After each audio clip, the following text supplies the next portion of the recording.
Hello friends, आप सब कैसे हो। आई होप कि आप सब अच्छे होंगे। तो आज का हमारा बेसिक क्लास फर्स्ट है और आज मैं आपको टिप से मेहंदी लगाना सिखाऊंगी। छोटे छोटे फ्लावर्स है ना। तो अगर मेरी वीडियो आपको अच्छी लगे तो प्लीज़ लाइक और सब्सक्राइब ज़रूर करें।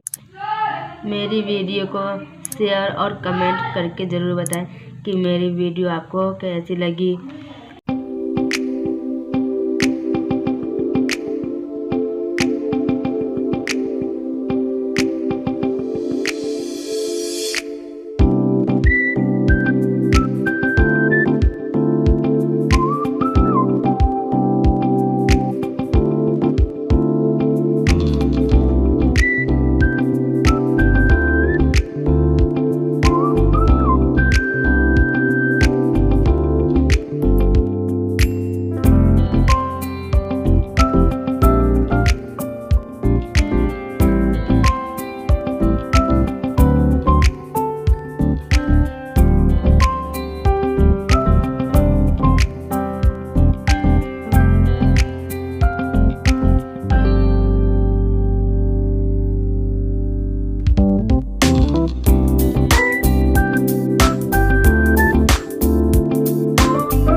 हमारा आज का टॉपिक। और छोटे छोटे फ्लावर्स और